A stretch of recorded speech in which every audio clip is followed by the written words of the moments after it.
उखाड़ी हुई किडनैपिंग से दहल गई मुंबई, आरोपी गिरफ्तार, नेता लापता। दिल्ली में एक राष्ट्रीय बैंक में असिस्टेंट जनरल मैनेजर के पद पर कार्यरत महिला अधिकारी के पति की मुंबई में सरेआम किडनैपिंग की लाइव तस्वीर सामने आई है। अपहरणकर्ताओं ने महिला बैंक अधिकारी के पति की किडनैपिंग के बाद उसे ठाणे शहर के कलवा इलाके के ब्रिज से खाड़ी में फेंक दिया। पुलिस को दिए बयान के मुताबिक उन्होंने पीड़ित मनीष के साथ मारपीट भी की थी और उसे जबरन शराब भी पिलाया था। इस सनसनीखेज घटना में शामिल दोनों आरोपियों को गिरफ्तार कर लिया गया है, लेकिन मनीष की लाश अभी तक कलवा खाड़ी में बरामद नहीं हुई है। सीसीटीवी की ये तस्वीर बेहद चौंकाने वाली है। सीसीटीवी में साफ दिख रहा है बिल्डिंग की गेट पर खड़े दो शख्स एक तीसरे शख्स के साथ कहासुनी करते दिख रहे हैं। इस तीसरे शख्स का नाम मनीष है। आरोपी मनीष को एक बार खींचकर ऑटो में बैठने की कोशिश करते हैं, लेकिन कामयाब नहीं होने पर थोड़ी देर बाद दोबारा उसे जबरन ऑटो में बैठा लेते हैं और ऑटो लेकर फरार हो जाते हैं। इस बीच बिल्डिंग के गेट का वॉचमैन जो सब कुछ देख जरूर रहा है, लेकिन उसने कोई मदद नहीं की। दरअसल मनीष मुंबई के बोरीवली इलाके में रहते हैं। उन्हें उनके घर के सामने से उस वक्त अगवा किया गया जब वो बिल्डिंग की टेरेस पर थे।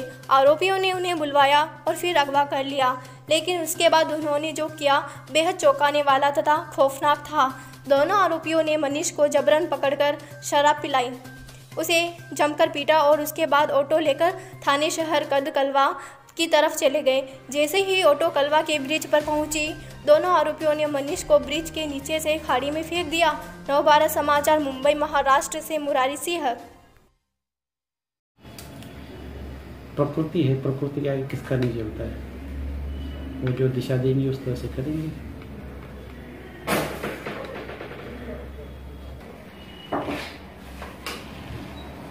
कब दूंगे ना, कब दूंगे ना, ठीक है।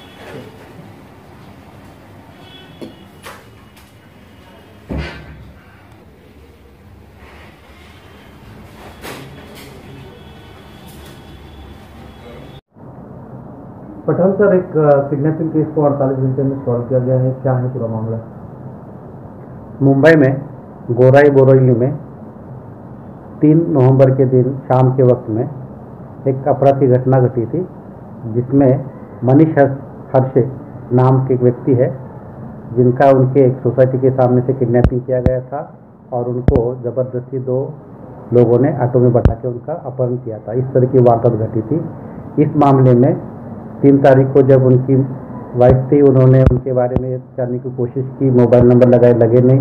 बाद में उनको पता चला कि इस तरह की घटना घटी है और उन्होंने सीसीटीवी में चेक किया और बाद में पुलिस स्टेशन में उन्होंने उस मामले में अपराध दर्ज किया था। अपराध दर्ज करने के बाद में इसमें क्राइम ब्रांच यूनिट 11 टीम काम कर रही थी। शुरू में सीसीटीवी के माध्यम से 2 जो आरोपी थे उनके बारे में इंफॉर्मेशन कलेक्ट की गई, जिनका नाम महेश कुटिया और दिनेश मेहरा था। इसके बाद में इनके वेयरअबाउट्स के बारे में चेक किया गया तो पता चला कि इनके दोनों की मोबाइल बंद है और ये दोनों भी उस दिन से मुंबई में और मुंबई के बाहर चले गए। और जो पीड़ित था, जिसका अपहरण किया गया था, उसका मोबाइल भी बंद आ रहा था।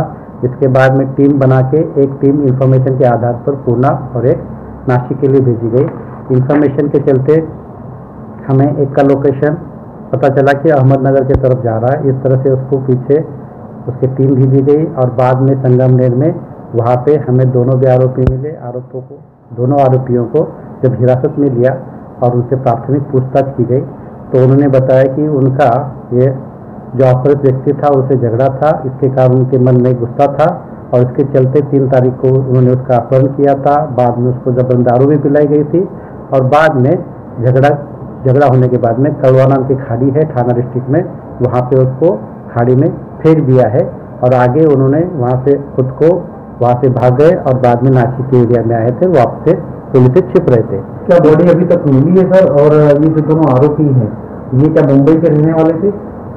ये 2 जो आरोपी हैं, ये 2 आरोपी मुंबई के रहने वाले थे। एक का मूल निवास नासिक है, लेकिन एक मुंबई का ही रहने वाला है। और दोनों आरोपियों को हिरासत में लेने के बाद में आगे के इन्वेस्टिगेशन के लिए हमने बोरीवली पुलिस के पास दे दिया है। आगे की इंफॉर्मेशन जिसमें अपहृत व्यक्ति के बारे में आगे की खोजबीन और बाकी सब इन्वेस्टिगेशन लोकल पुलिस कर रही है। जो पीड़ित व्यक्ति है उनका प्रोफाइल क्या है, वो क्या करते हैं और उनकी जो श्रीमती जी हैं वो एक बड़े बैंक में कार्यरत है, ऐसा भी है? जो अपहृत व्यक्ति है यह समाज सेवक है और अपने एरिया में काफ़ी पहचाना जाता है उसको, और कुछ पॉलिटिकल पार्टी से कनेक्शन भी है, और साथ में उनके जो वाइफ है मिसेस है वो एक नेशनल बैंक में एजीएम पद पे काम भी कर रही है।